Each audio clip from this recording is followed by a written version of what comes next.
नमस्कार दोस्तों। रामायण के एपिसोड नंबर 26 में आप सबका स्वागत है। जय श्री राम। जय श्री राम कुछ वक्त के लिए बोल लेते हैं, क्योंकि बाद में तो आतंकी हमसे पूछेंगे हिंदू हो तो हमें मार डालेंगे। क्यों किया इन्होंने ऐसा?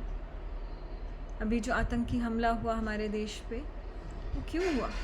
क्योंकि उन्हें उनके स्कूल में पढ़ाया जाता है कुरान, जिसमें लिखा है कि हिंदू मुसलमानों को छोड़कर जो भी हैं उन सबको मार डालो तो तुम्हें जन्नत मिलेगी। जन्नत को पाने के लिए वो मुसलमानों को छोड़कर सबको मार रहे हैं। लेकिन हम अपने बच्चों को रामायण तक नहीं पढ़ाती। गीता, उपनिषद, वेद, न्याय दर्शन, इनकी तो बात ही छोड़ दीजिए। क्यों? क्योंकि हमें खुद ही नहीं पता है। राइट? तो जय श्री राम बोलना है आगे कुछ सालों तक, तो प्लीज़ खुद पढ़ें और अपने बच्चों को भी पढ़ाएं, ताकि हम जय श्री राम हमेशा बोलते रहें। तो चलिए शुरू करते हैं। राजा जनक द्वारा दशरथ का आतिथ्य। रात्रि व्यतीत होने पर उपाध्याय और बंधुओं सहित प्रसन्न राजा दशरथ ने मंत्री सुमंत्र से कहा, मेरी आज्ञा से समस्त चतुरंगणी सेना शीघ्र तैयार की जाए। रथ और पालकी आदि उत्तम यान भी शीघ्र चले। वशिष्ठ, वामदेव, जालबली, कश्यप, मारंडय और कात्यायन, ये सब ब्राह्मण आगे आगे चले। मेरा रथ भी शीघ्र तैयार करो। ऐसा करो जिससे देर ना हो, क्योंकि ये दूत चलने के लिए शीघ्रता कर रहे हैं। जब महाराज दशरथ ऋषियों के साथ प्रस्थानित हुए, तब उनकी आज्ञा से चतुरंगनीय सेना उनके पीछे पीछे चली। 4 दिन मार्ग में बिताकर महाराज दशरथ जनकपुर पहुँचे। राजा जनक ने उनका आना सुन उनके स्वागत की तैयारी की। राजा जनक वृद्ध महाराज दशरथ जी से मिले और मिलकर और भी अधिक प्रसन्न हुए। नरश्रेष्ठ जनक हर्षित होकर नृपश्रेष्ठ दशरथ जी से बोले।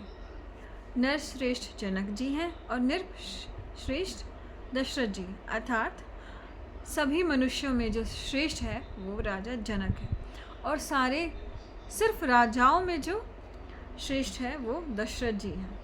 मतलब दशरथ जी जैसा राजा नहीं हुआ और जनक जैसा इंसान नहीं हुआ। राइट? दोनों अलग है। तो महान कौन हुआ?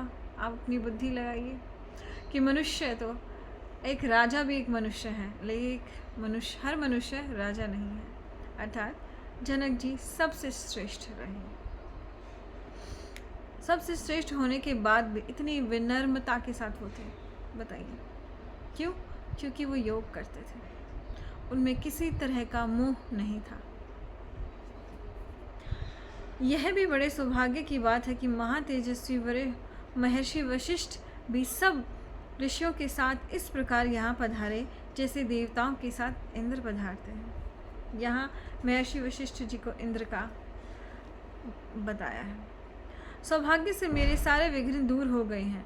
वीरों में श्रेष्ठ रघुवंशियों के साथ संबंध होने से मेरा कुल भी प्रतिष्ठित हो गया है।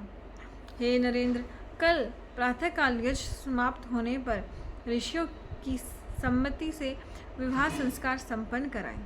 राजा के वचनों को सुन ऋषियों के मध्य में विराजमान बोलने वालों में चतुर महाराज दशरथ ने कहा, हमने तो यह सुन रखा है कि दान दाता के अधीन होता है। अतः हे धर्मज, आप जैसा आप कहेंगे हम वैसा ही करेंगे। जनक जी को कन्यादान करना था, इसलिए दशरथ जी ने ये बात कही कि हम तो दान लेने वाले हैं, तो दाता जैसा कहेंगे वैसा ही हम करेंगे।